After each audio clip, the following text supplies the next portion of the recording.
I gotta ask, how is this conversation going for you so far?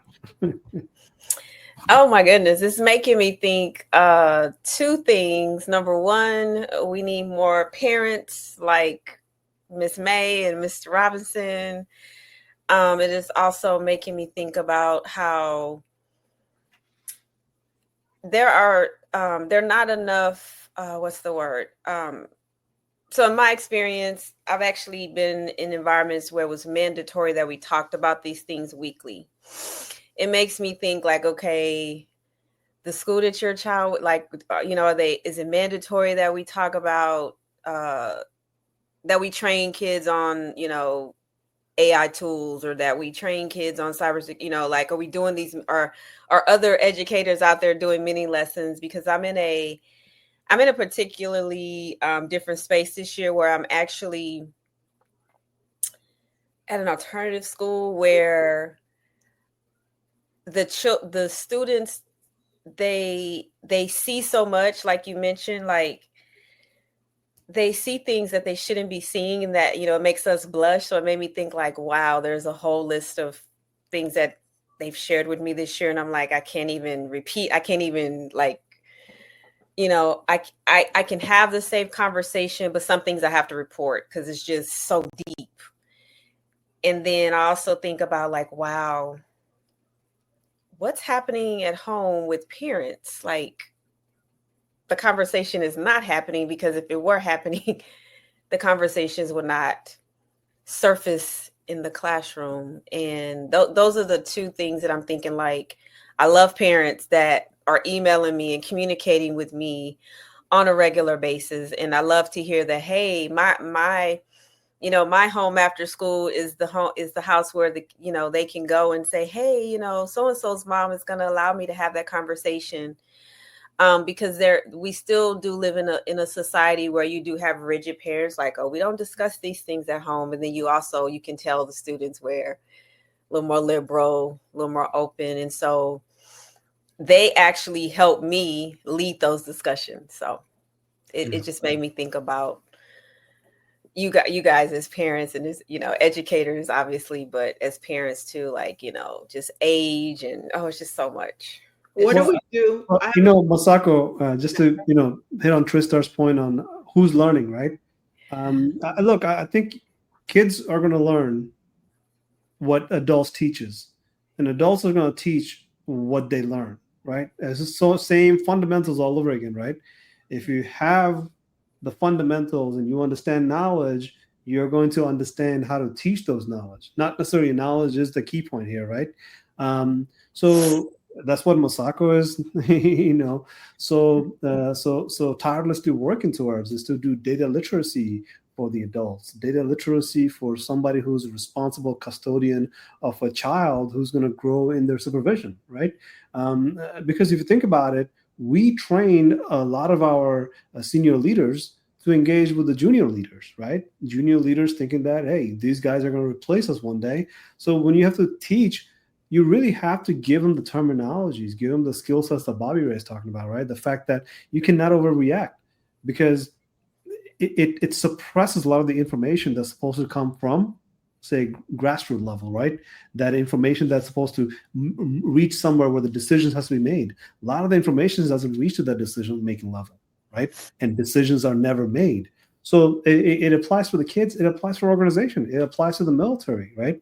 We're all military veterans here. So, we can all look at it from the perspective of, if there's a gap in knowledge, how do we fill that gap? And majority of the gap is not with the kid. Majority of the gaps are with the adults. The adults that are in the room, they have a huge gap. Not necessarily they created that void, but that void was never addressed when they were young, right? It didn't really have to be there back in 1990, where you had one computer for the whole school, maybe, right? If you went to a school like that.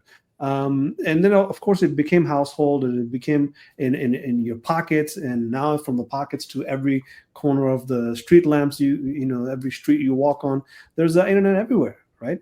So if that's the world we're living in, the world is moving a lot faster than the adults can catch up to. And there's no doubt Maybe about that. Maybe think about something. Ask your young, if you have nieces, nephews, children, ask them about digital citizenship has it been discussed? Because I was getting ahead of myself, but it's called digital citizenship. Tell us Or about it could it. be digital literacy as well, but whether you're in elementary, middle school, or high, I teach at a secondary, I'm at a middle school to high school, so 6th grade through 12th. So say, hey, can you tell me a little bit about some digital citizen? Are you learning some digital literacy? Because then it opens a conversation.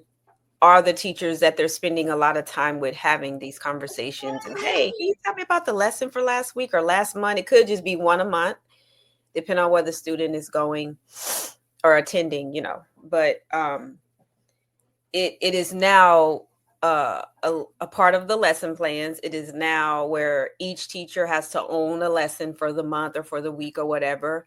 You rotate the lessons, and it's very important. So I would just challenge y'all to ask your children or your young people in your family, hey, tell me a little bit more about this digital citizenship and what are you learning?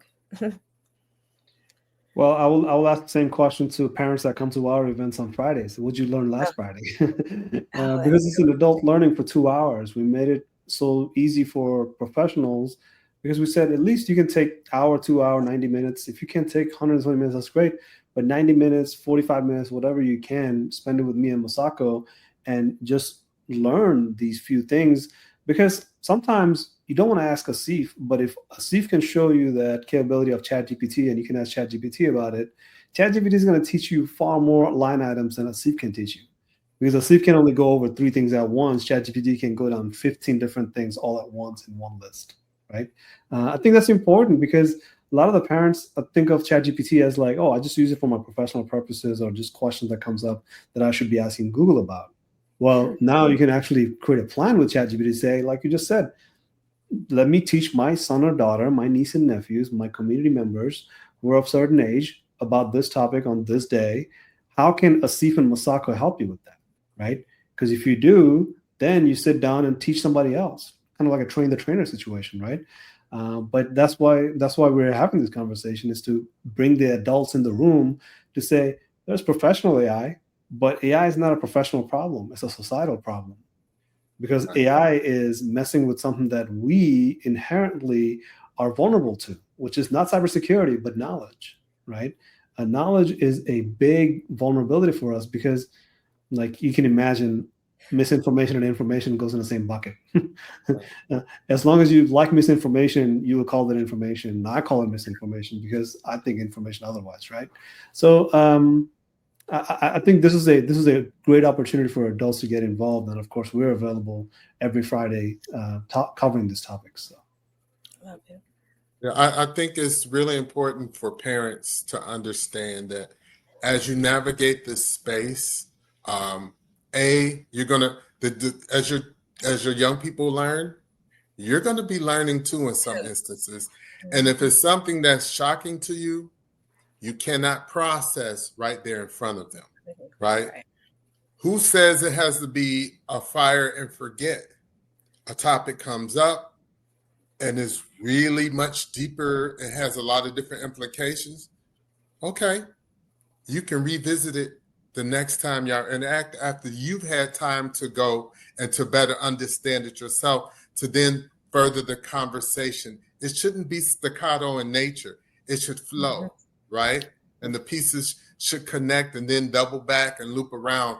When doubling down on education, it means from my perspective, it means not just understanding the surface level, talking to your young person and extracting them out, right? Through Socratic questioning, you pull from them the areas that really interest them or the parts that they're really confused about. And in those spaces, now go and find out more about that. And some cases you can find out together. Some cases you might need to go find out first, and then y'all go find out together. So, but it should be a discovery. What you can't do is let your own guilt, shame, embarrassment, or history about who you used to be, what you used to do, or what is or what isn't, prevent you from helping your child now. So, yeah, that's true.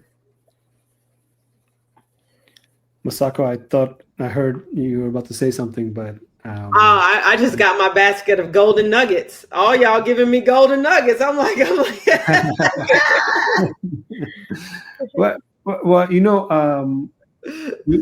what we usually do is the first hour we talk through these topics that we can say, like, this is what's in the news, these are the things that people are doing, these are the events that are happening. But the last hour of the conversation, we actually kind of dive in deep to the technology. And then we do that at the risk of confusing some people, right? And they might say, hey, that's too technical for me, right? But the way Masako does it is that she does it through a storytelling, right? Walks through that technological part to say, this is how it applies to you. Your WIFM is what's in it for you is here on this side of things, but on the other side is totally technical. But that's a technical terminology, but this technical terminology applies to you in this terminology, right? Sort of like, you can call it a bus in the street, but there's a bus inside of a computer.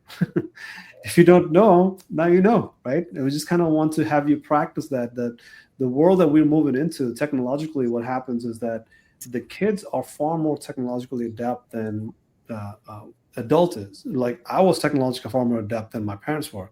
My parents definitely were far more technologically adept than their parents were. There's just a reality of the nature, the ontology of things. And I just have to kind of explain this real quick. My parents were the first one to rode an airplane, not my grandparents, right? So these sort of things are what's happening. But as you use terminologies in your adulthood, those terminologies is coming from your childhood. Am I wrong to assume that, right? So the generational gaps that creates that over time, what we have a responsibility is just to do what we are about to do right now. Talk a little bit technical, so that way you hear this technological term and say, that's the first time I heard it. I probably will hear it again, but next time I hear it, I'll try to learn about it. But better yet, learn it the first time as soon as you hear it, right? So, prepare to take some notes on this topic to say, like, hey, this is the notes I'm going to take. Because let's say, for example, I just used the word ontology, right? Ontology of large language model is a huge topic. You might not know about it, but knowing that, you can understand the vulnerabilities of large language model. Again, if you don't know what large language model is what ChatGPT is.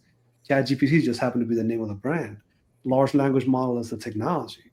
And these large language models really, really suffers from not having a good understanding of ontology of the way the humans are, right?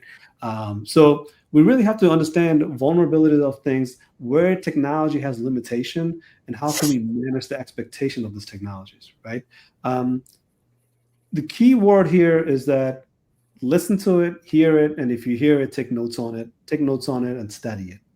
And if you take notes on it and you study it, that means prep yourself for the next time you hear it, say, that must be important because that's the second time I heard that, right? Maybe a third and fourth time you'll hear it, then you say, I need to get my professional at this because whatever that terminology is, I keep hearing it everywhere. Yeah, and then you also, I say they, but it's us, it's we.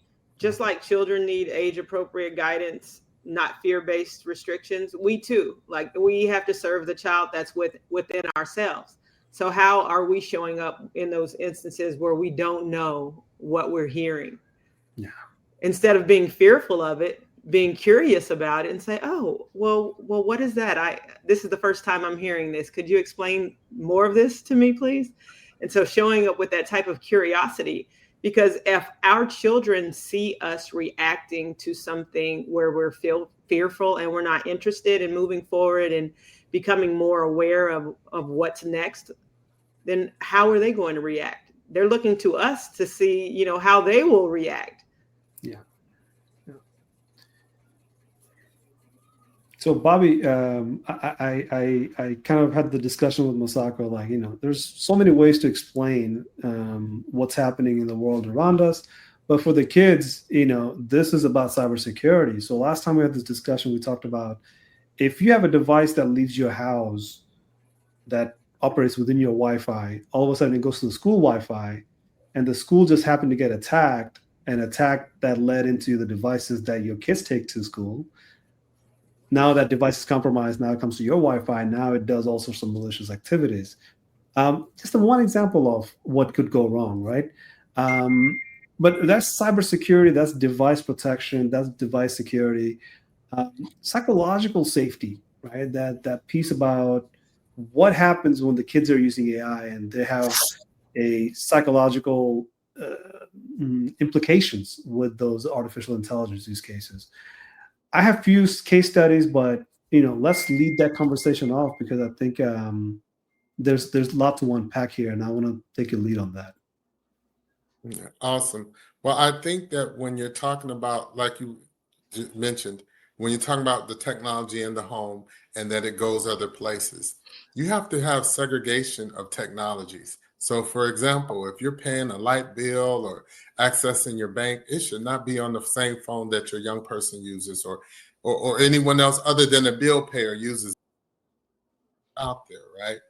Be careful of those family sharing kind of things where it'll be like, share this with all of your friends. Okay, well, if you didn't want pictures of your kid just randomly out there, but you set up a situation where you're sharing with them and through their various apps, they're sharing with everybody, right? So just to talk about what the rules of engagement is for your individual family and how do you segregate data in your household. If I have a machine, a laptop that I use that laptop to handle my family business, and it has, because you want to keep all of your account information in the password saver of some type, a password keeper of some type. That machine, when it's not used, you got more than one, turn it off, unplug it. They can't hack what they can't get to. I'm just saying, right? Yeah.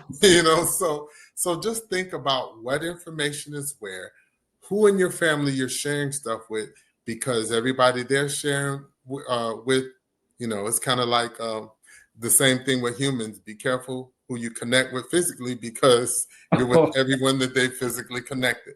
Same thing applies. And it happens much faster electronically. Just as far as how your information is disseminated. So keep that in mind. You don't want to be fearful, but you do want to be smart, right? Yeah. I just laughed out loud because there was literally an AFN commercial just by what you said. Do you know where your devices have been? Right. Do you know who your devices been hanging out with? As in, AFN is our Armed Forces Network over in Europe and Korea or Asian Pacifics.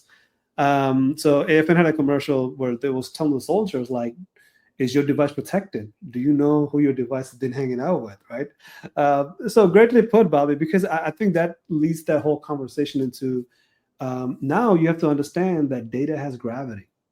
And I think in my journey for the last 20 years of being in the space of protection, not understanding data has gravity is a huge gap that I've even myself experienced. Because, we say like data, like what does that mean, data?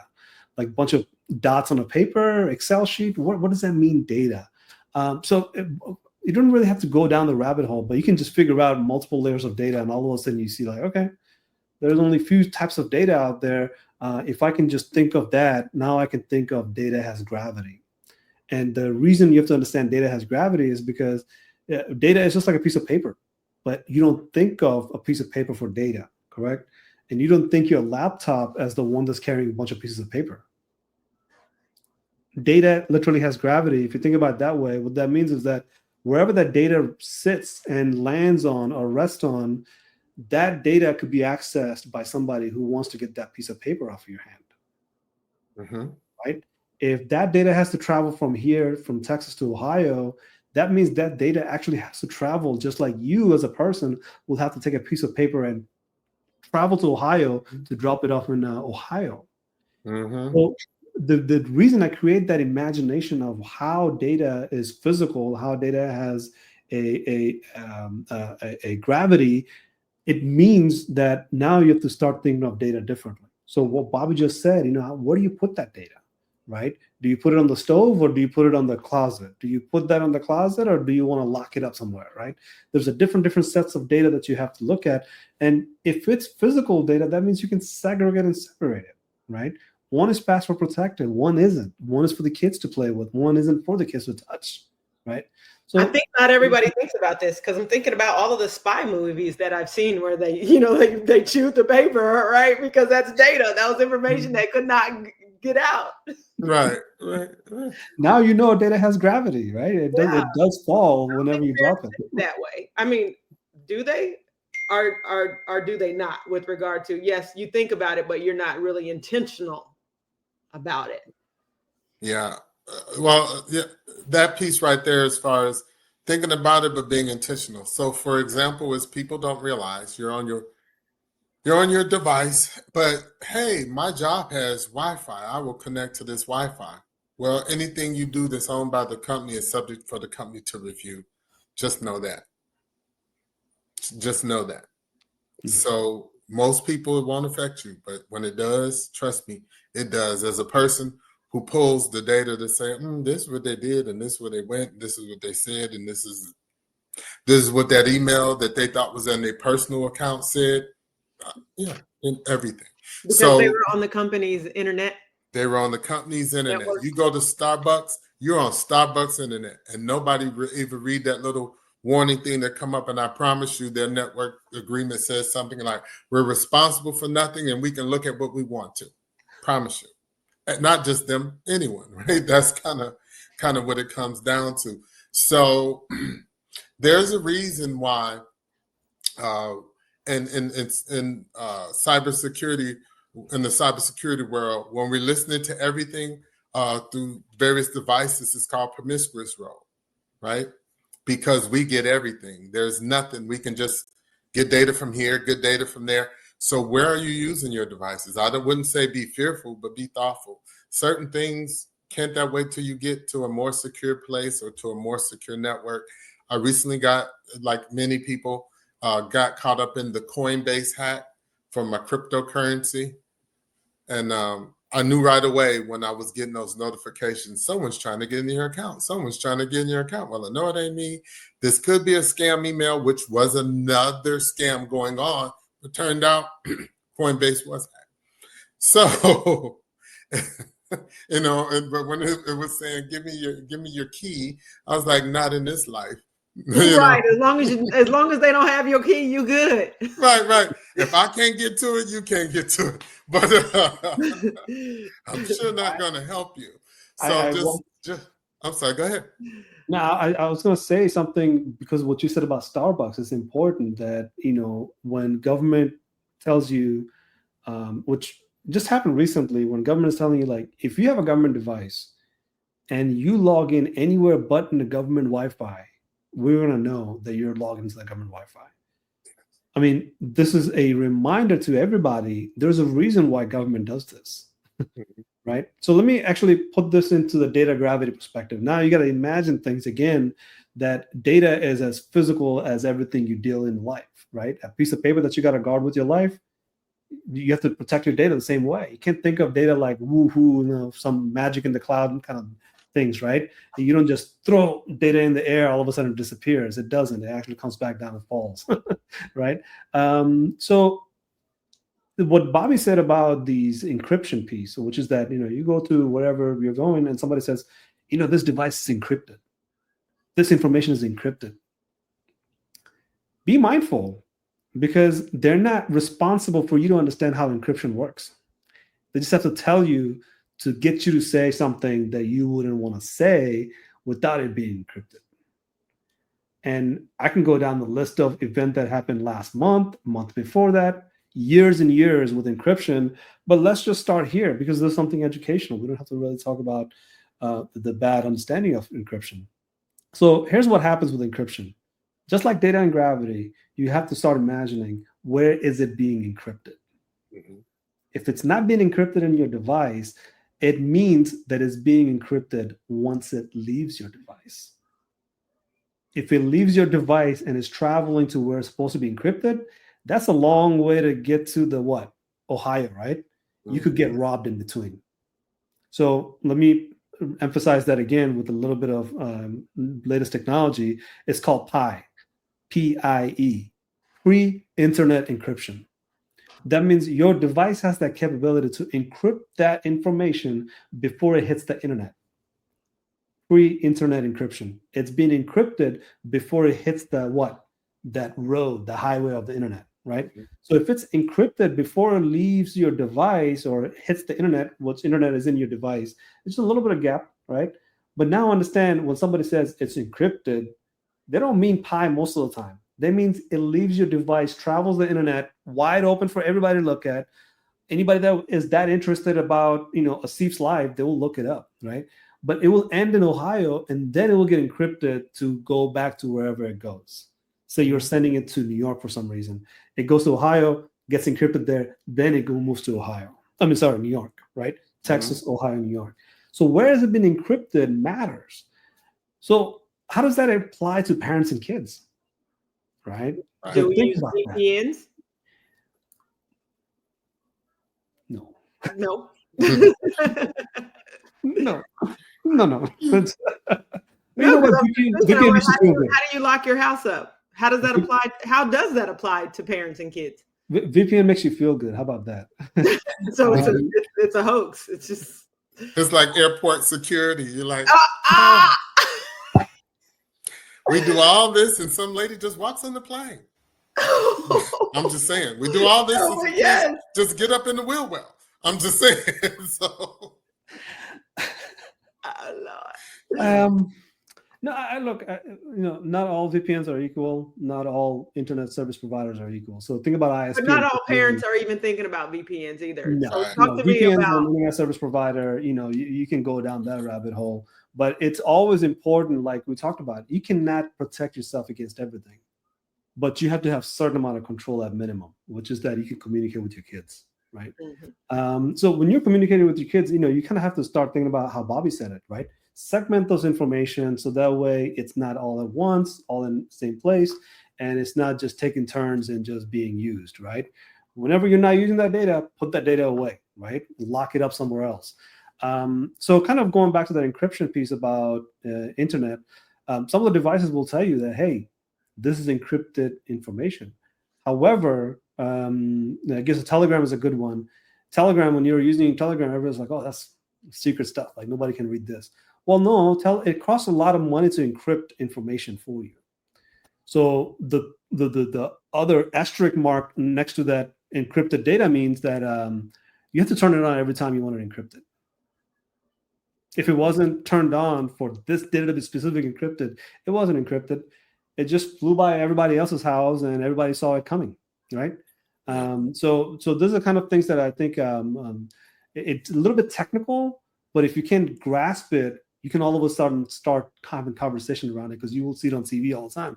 They will say, hey, encryption. And you're like, that's not how encryption works. Right.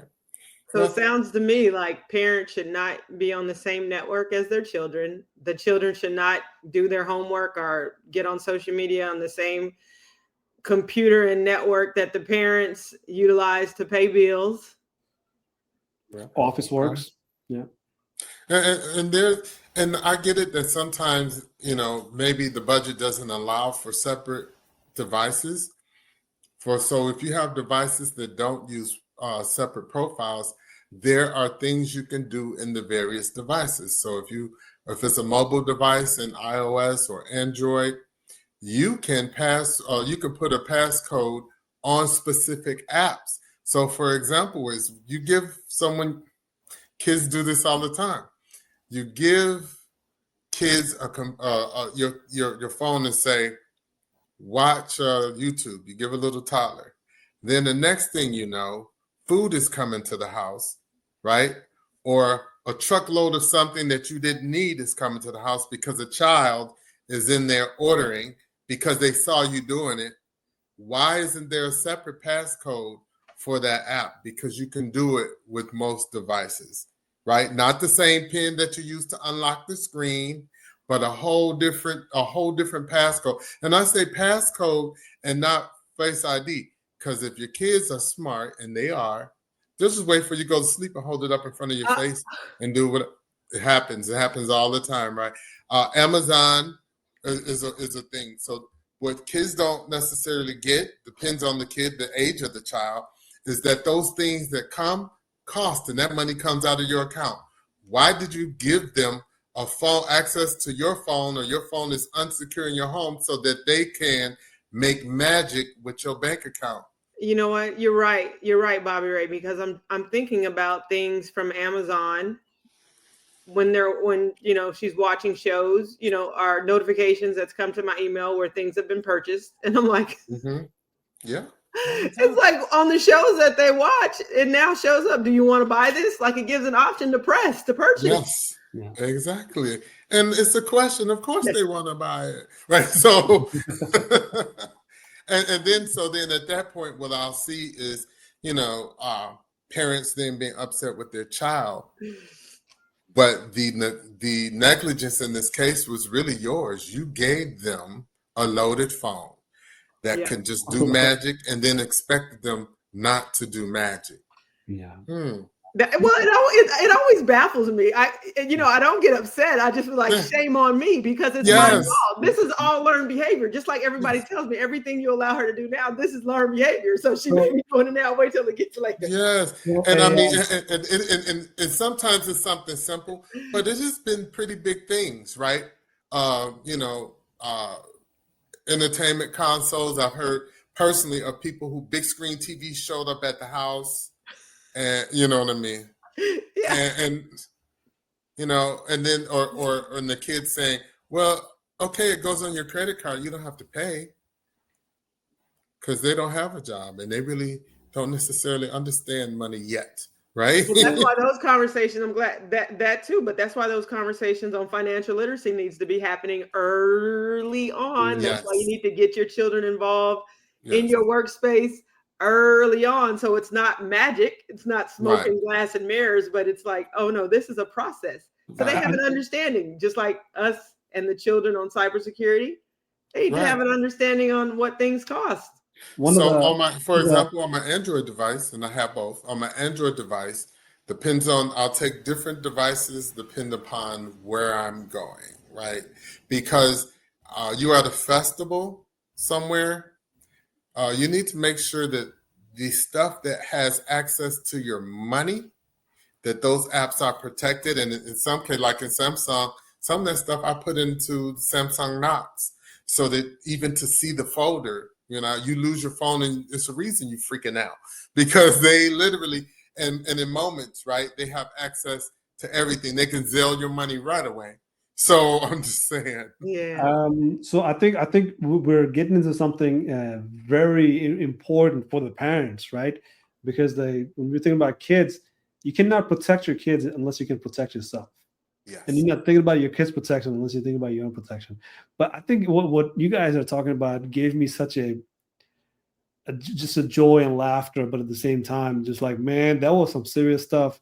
Because me and my kids, we continuously have to talk about where does the water come from, and which water costs more money than the other water. One is for shower and one is for drinking. The drinking water costs more money, right? So I kind of want to say that out loud, because I'm having so many things that I can talk about at this point. But one of the things that I want to talk about is that I'm sorry, but technology is moving far faster than me and you can even catch up to it, learn about it. So as you guys are talking about password and passcodes, now we're talking about pass keys, right? We're getting to the world of pass keys where you don't have to remember passwords anymore. No more passcodes, right? It's literally pass keys. So you really have to navigate the water all around again to say, how do I do that app locking on Uber Eats with passkeys, right? What's going on? Is passkeys going to control all my apps, or am I going to have to say, no, that app I cannot have on my phone because it doesn't allow passkeys, right? I can have this one, but not all of them. And if it does have passkey only, maybe you don't have to use it with password. You have to use it with passcode, like Bobby said. There's a hidden options in your phone that if you can take that phone and you can hide all these apps, you can hide them. Even somebody searches for it, they will see you use it. They were like, how do I get to that app where I can buy that big screen TV? Now, this is something that I think will sort of make a lot of people cringe a little bit, but the devices that you're giving your kids, minimize those transactions, right? Say, for example, if you're Kid's phone gets lost. What is the first thing that somebody's going to do? They're going to take the phone and they're going to turn the Wi-Fi off. And they're going to turn the Bluetooth off. And they can do that without having your kid's face, password, passcode, or their fingerprints, biometrics. So I say it's cringe is because like you really have to start going down the rabbit hole because there's step by step. And this is the very, very first step of it. This is where things get a little bit more cringy as you do it. It's like, oh my God, I'm leaving a kid behind in this world. But that's the world the other kids are growing up in, right? They're stealing your kids' data. So the first thing you have to do is take that device and turn off the feature where anybody can pick up that phone and turn that Wi-Fi off, that Bluetooth off. Because at that point, what you're enabling them to do is break into that phone as many times as they like, right? With many ways that they can break into that phone. Somebody who's not going to steal your device unless they know they can access it. There's no point of having a device that they have to spend 3-4 hours trying to break in with a code. Now, if you use 000, I'm not talking about you. If you use more protected, the 6-digit passcode like 000 and 2 more zeros, I'm not talking about you. I'm talking about somebody you think like, okay, my passcode is pretty heavy. Somebody to take it, they're not going to be able to break it anytime soon. They don't really come after your device because of that. They come after your device that they've seen you leave it open for a few split seconds. Yeah. And if you have it open for a few split seconds, one of the things that they can do is access it and turn off that Wi-Fi, turn off that Bluetooth, and turn it on so that way it never locks again, right? Yeah. So do you see where I'm going with this now? That's the first layer of cringe, because after that, you got a bunch of other things that you have to protect that you're not necessarily thinking about. And guess who can help you with that? ChatGPT. Yes. ChatGPT can tell you specifically that I have a 3-year-old boy and he has this device. What do I need to know? Right. And ask it those uncomfortable questions, because ChatGPT is not going to mind.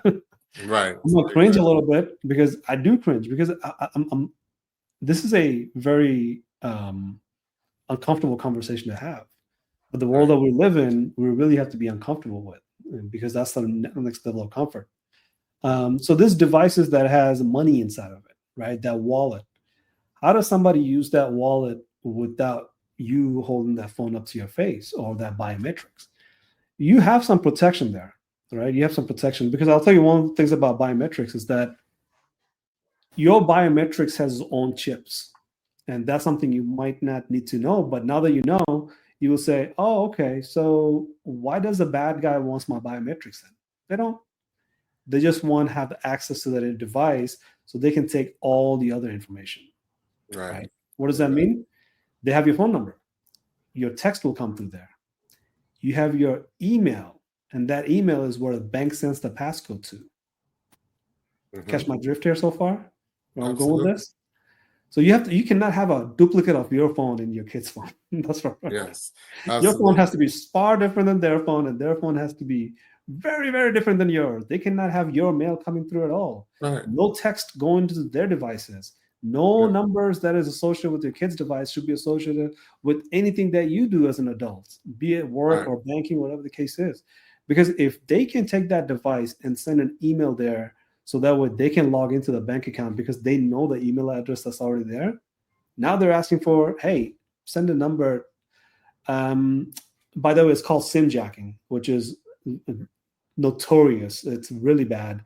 SIM jacking means they literally stole your phone numbers, because that's how easy it is to steal your phone number. And the mail part of it is, like I said, do not just put out a mail that bank can send the passcodes to. That mail has to be stored some devices where you only see it when you want to talk to your bank for some reason. Right.